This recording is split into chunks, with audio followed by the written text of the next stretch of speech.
wabarakatuh. Saya Dian Agustina, peserta Latsar CPNS Angkatan 3, Golongan 3, Kota Prabu Muli, Provinsi Sumatera Selatan. Pada hari ini saya akan melaporkan laporan aktualisasi saya yang saya laksanakan di SD Negeri 8 Prabu Muli selama lebih kurang 30 hari. Laporan aktualisasi saya mengambil judul upaya peningkatan pemahaman belajar siswa pada mata pelajaran matematika tentang bangun datar di kelas 4 SD Negeri 8 Prabu Muli. Tujuan dan manfaat laporan yang saya buat, adapun tujuannya ada 7 dan manfaatnya ada 7. Beberapa tujuan aktualisasinya yaitu 1. Mengganti cara belajar yang baik, 2. Membantu guru dalam menjelaskan atau menyampaikan materi atau informasi, 3. Memberikan pengalaman belajar yang berbeda dan bervariasi, 4. Menciptakan situasi belajar yang tidak mudah dilupakan oleh siswa, 5. Mewujudkan situasi belajar yang efektif, 6. Memberikan motivasi belajar kepada siswa, 7. Mempersingkat penjelasan materi.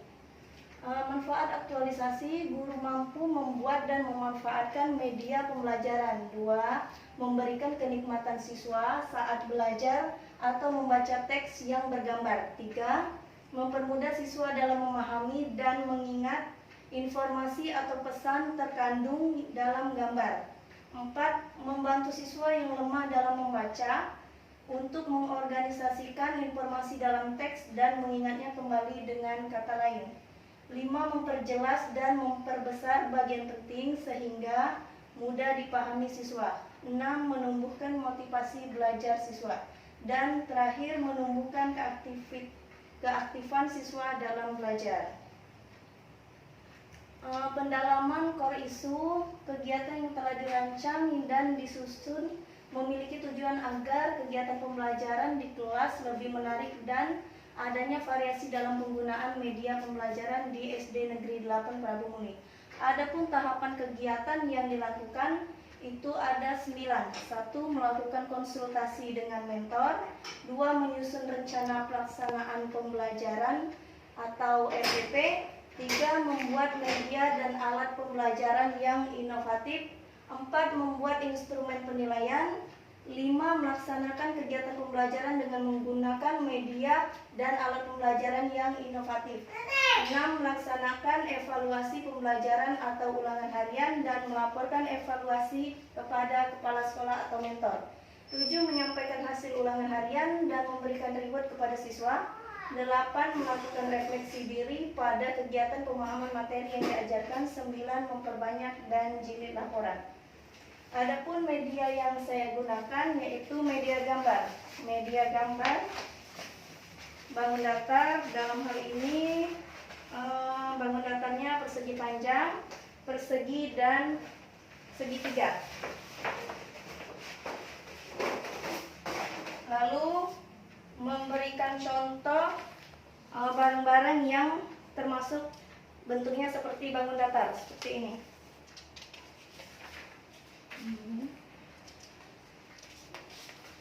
Barang-barang yang ada di sekitar kelas ataupun yang ada di rumah.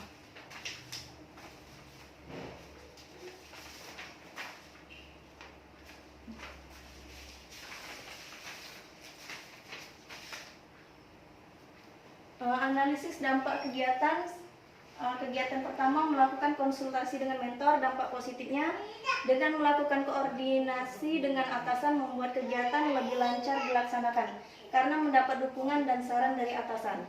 Dengan begitu kegiatan akan menjadi lebih baik. Sedangkan dampak negatifnya, jika konsultasi dengan mentor tidak dilaksanakan akan terjadi miscommunication, dengan begitu dapat menghambat kegiatan karena tidak mendapat dukungan dan saran dari atasan, terutama jika kegiatan tidak berhubungan dengan visi dan misi sekolah.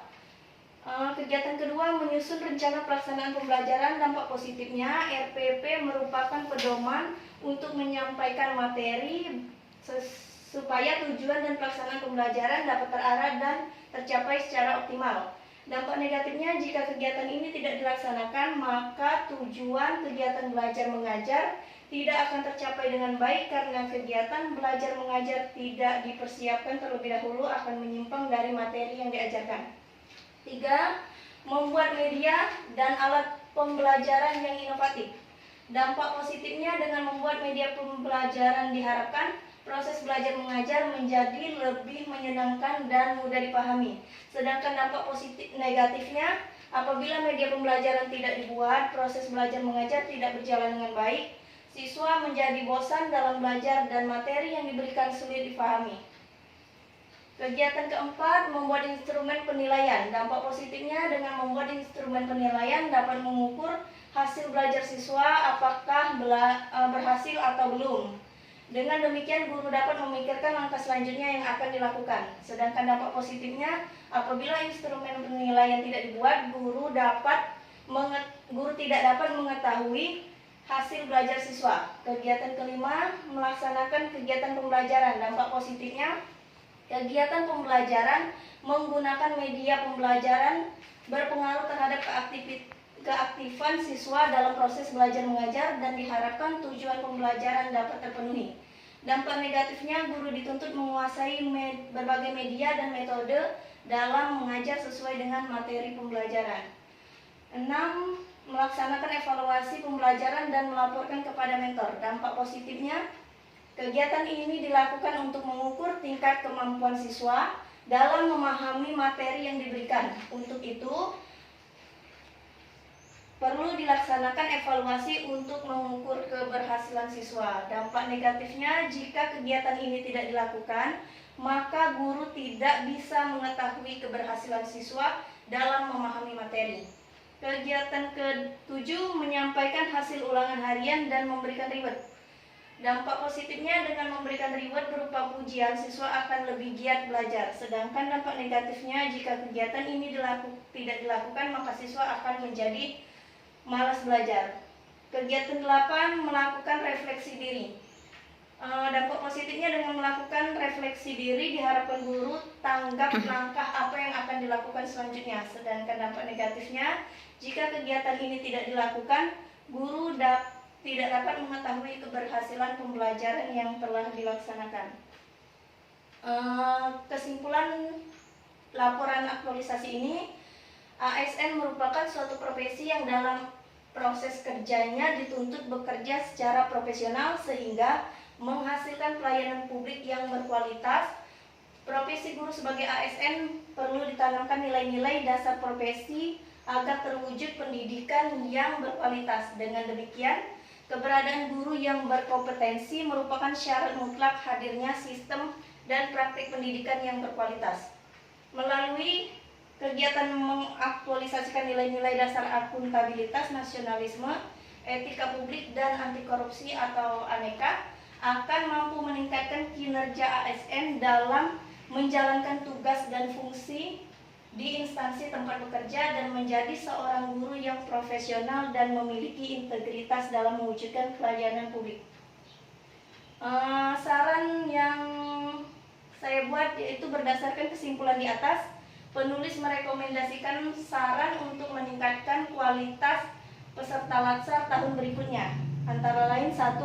Nilai-nilai dasar ASN, yakni ANEKA, diharapkan dapat diterapkan secara berkelanjutan oleh pegawai negeri sipil. Hal ini bertujuan untuk meningkatkan mutu pelayanan publik dan menjadikan pegawai negeri sipil yang berkualitas. 2. Kedepannya diharapkan semua tenaga pendidik merancang dan membuat perangkat pembelajaran yang kreatif dan inovatif sebelum melakukan proses belajar mengajar agar proses belajar mengajar berjalan dengan baik dan menyenangkan. Cukup sekian laporan aktualisasi saya. Assalamualaikum warahmatullahi wabarakatuh.